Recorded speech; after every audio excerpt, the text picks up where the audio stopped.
हाँ क्लास, आपको एक कहानी अभी मैंने पहले वीडियो में पढ़ाई, अब मैं दूसरी कहानी पढ़ा रही हूँ। तो बहुत छोटी सी है, जिसमें है राम का राज्याभिषेक। आप समझ गए होंगे कहानी में क्या है कि राम लंका से रावण को परास्त कर या रावण से विजयी होकर लंका का राज्य विभीषण को सौंपकर जंगलों के रास्ते से सीता और लक्ष्मण के साथ, हनुमान के साथ और कुछ लोगों के साथ धीरे धीरे अयोध्या की ओर लौटे और वहाँ पर उनका राज्याभिषेक हुआ। ये इस कहानी का मुख्य विषय है। तो आइए कहानी में आपको समरी बताती हूँ कि बच्चों, विभीषण जब राजा बन गए, वो नहीं चाहते थे कि अभी राम लक्ष्मण और सभी वानर लौटें।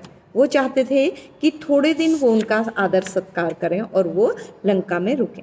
लेकिन राम को वहाँ रुकना नहीं था, तो राम ने लंका नगरी में कदम भी नहीं रखा।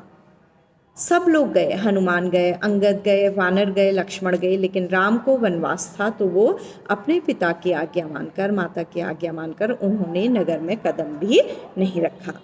राम ने कहा कि 14 वर्ष अब पूरे होने का आए उनके वनवास के, उन्हें जल्दी ही क्या लौटना होगा, अपने घर लौटना होगा, क्योंकि उनकी माताएं और भाई उनकी क्या कर रहे हैं, प्रतीक्षा कर रहे हैं। तो राम ने कहा कि अब वो उनके अयोध्या जाने की व्यवस्था कर लें। राम ने विभीषण की विनती मान ली, तो सुग्रीव और हनुमान आगे आए। राम ने उन्हें भी अयोध्या आमंत्रित किया। विभीषण का पुष्पक विमान उन्हें ले जाने के लिए तैयार था। उस विमान का नाम था बच्चों पुष्पक विमान। विमान के उड़ान भरने तक वानर सेना वहीं रही। विमान जाने के बाद वे लोग किष्किंधा की ओर चले गए। वानर सेना भी अपने ठिकाने लौट गई, क्योंकि उनका राज्य क्या था, सुग्रीव का किष्किंधा था। तो विभीषण ने अपने कोषागार से बहुत सारी ज्वेलरी दी, उन्हें जेवर दिए, जिन्हें वानरों ने लूट लूट कर इधर उधर फेंका, तोड़ा फोड़ा। अब आगे विमान लंका से अयोध्या नगर की ओर चला, तो राम, सीता और लक्ष्मण वन के मार्ग को देखते हुए जा रहे थे। उन्होंने पंचवटी और उन भागों को देखा जहां वो पहले रहे थे। तो राम ने सीता को उड़ते हुए विमान से गोदावरी नदी भी दिखाई, भारद्वाज ऋषि का आश्रम भी दिखाया। राम सीधे अयोध्या नहीं जाना चाहते थे, वो चाहते थे कि पहले वो भरत की इच्छा जान लें कि कहीं उन्हें राज्य लेना तो नहीं है, कहीं वो राजा तो नहीं बनना चाहते। बच्चों, राम इतने महान थे कि अगर उनके छोटे भाई भरत राज्य लेना चाहते तो वो सहर्ष उनको राज्य सौंप देते, तो उन्होंने ऐसा नहीं किया। तो जब उन्होंने हनुमान को अयोध्या की तरफ भेजा और कहा कि भरत को मेरे आने की सूचना दो, ताकि उन्हें पता लग जाए कि भरत के मन में क्या है। तो उसके बाद निषाद राज, जिन्होंने उन्हें नदी पार करवाई थी लौटते समय, वहाँ गए और तब हनुमान भरत के पास पहुँचे कि राम के वनवास की अवधि समाप्त हो गई है और वे प्रयाग यानी कि इलाहाबाद तक पहुँच गए हैं। वहाँ से उन्हें कहाँ जाना था बच्चों, अयोध्या। तो इलाहाबाद से अयोध्या का रास्ता कितना है आपको पता है। भरत बहुत प्रसन्न हो गए, उन्हें आश्चर्य और प्रसन्नता से खड़े रह गए कि राम के आने की बहुत प्रसन्नता हो गई। तो हनुमान समझ गए कि जैसा राम ने सोचा था वैसा कुछ नहीं है। तो धीरे धीरे जब श्रृंगवेरपुर में राम पहुँचे, नंदीग्राम में, तो सरयू नदी के किनारे, तो अयोध्या नगरी में ये समाचार पहुँच गया कि राम सपरिवार रावण को परास्त कर लौट रहे हैं। तो रानियाँ और अयोध्या के लोग राम की आगवानी के लिए, उनका स्वागत करने के लिए वन की ओर चले गए और अयोध्या में उत्सव की तैयारियां होने लगी। राम का विमान अयोध्या से बाहर नंदीग्राम में उतरा। उनका जय घोष हुआ, क्योंकि तब तक उनकी जनता, उनके राज्य के लोग वहाँ पर जमा हो गए थे।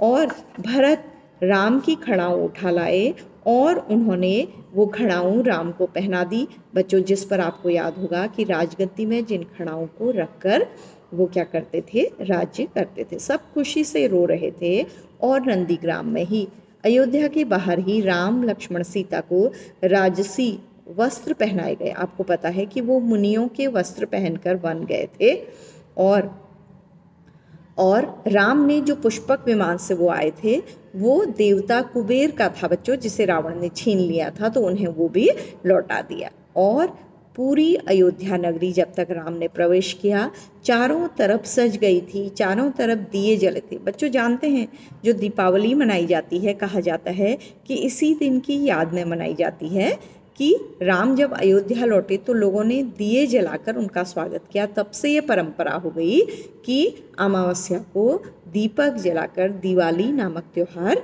मनाया जाएगा। भरत ने अयोध्या का राज्य राम को नंदीग्राम में ही लौटा दिया था कि आप ही राज्य संभालेंगे। राज्य में वशिष्ठ मुनि ने कहा कि राम के राज्याभिषेक की तैयारियां हो चुकी हैं। पूरे नगर को सजाया गया राज्याभिषेक के अनुरूप और राम का राज्य तिलक हो गया।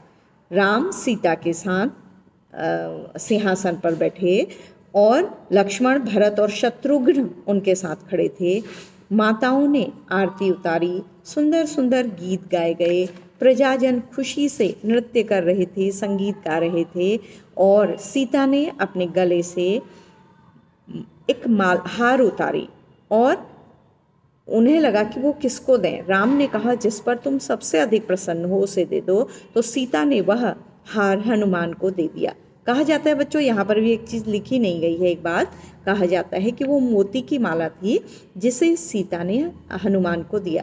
तो हनुमान के लिए मोती की माला का कोई मूल्य नहीं था बच्चों, वो जानते ही नहीं थे, वो तो केवल राम की भक्ति करना जानते थे। तो उन्होंने क्या किया कि एक एक मोती को दांत से तोड़ने लगे और फेंकने लगे, तोड़ तोड़ के फेंकने लगे। तो सीता ने कहा कि मैंने आपको इतनी मूल्यवान मोती की माला दी है और आप इसे क्या कर रहे हैं, फेंक रहे हैं। तो उन्होंने कहा, माता, सीता से कहा कि माता, मैं एक एक मोती में देख रहा हूँ कि राम है या नहीं है। अगर राम नहीं है मोती में तो मेरे लिए इन मोती का कोई मूल्य नहीं है। तो बच्चों कहा जाता है कि किसी ने मजाक में कह दिया कि तो तब तो आपके अंदर भी राम नहीं बसते, आपके हृदय को भी, आप अपने मन को भी फेंक डालिए। तो कहते हैं कि हनुमान ने अपने हृदय को खोल के दिखाया था कि राम और सीता वहाँ पर भी विराजमान है। कहा जाता है कि वो भक्ति थी हनुमान की, जिसकी वजह से एक वानर होते हुए भी वो इतने पराक्रमी और बलशाली और बुद्धिमान थे। तो बच्चों हो सकता है कि ये मिथ हों कहानियाँ, लेकिन ऐसी कहानियाँ प्रचलित हैं। कुछ दिनों में सारे अतिथि विभीषण, सुग्रीव इत्यादि अपने अपने राज्य को लौट गए। ऋषि मुनि सब अपने अपने आश्रम को चले गए, क्योंकि अब वनों में राक्षस नहीं रहे थे, चारों ओर शांति का वातावरण था। ऋषि मुनि अपना यज्ञ अब अच्छी तरह से कर सकते थे। हनुमान राम को छोड़कर कहीं नहीं गए, वो हमेशा राम के साथ रहे। राम ने अयोध्या में एक लंबे समय तक राज्य किया। कहा जाता है बच्चों कि राम के राज्य में कोई भी दुखी नहीं था। राम राज्य बैठे त्रैलोका, हर्षित भय गए सब शोका। शोका नहीं हो, शोका है बच्चों, अवधि में लिखा गया है कि राम के राज सिंहासन पर बैठते ही अयोध्या से और उनके राज्य में चारों तरफ से सारे शोक, सारे कष्ट चले गए और सब लोग क्या हो गए, हर्षित हो गए। तो किसी में कोई भेदभाव नहीं होता था, कोई बीमार नहीं पड़ता था, खेतों में अच्छी फसलें होती थी, पेड़ जो थे वो फूलों से और फलों से लदे रहते थे। और उस राज्य का राम राम राज्य था, जिसे आज भी याद किया जाता है। बच्चों जो हमारे देश में गांधी जी थे वो चाहते थे कि स्वतंत्रता के पश्चात हमारे देश में भी, भारत में भी राम राज्य हो, ऐसा राज्य हो जिसमें कोई भी दुखी नहीं हो। तो बच्चों इस तरह से ये आपकी दूसरी कहानी भी समाप्त हुई, इसे भी याद रखना है आपको। इसके छोटे छोटे प्रश्न जो मैं भेजूंगी उसको अपनी कॉपी में कर लीजिएगा। एक बात याद रखिएगा बच्चों, जो सिलेबस दिया जाएगा तैयारी आपको उसके अकॉर्डिंग करनी है, लेकिन ये कहानियाँ आपके रोज़ याद करने के लिए हैं, इसलिए आपको ये पढ़ाई गई हैं। तो thank you class, thank you बच्चों।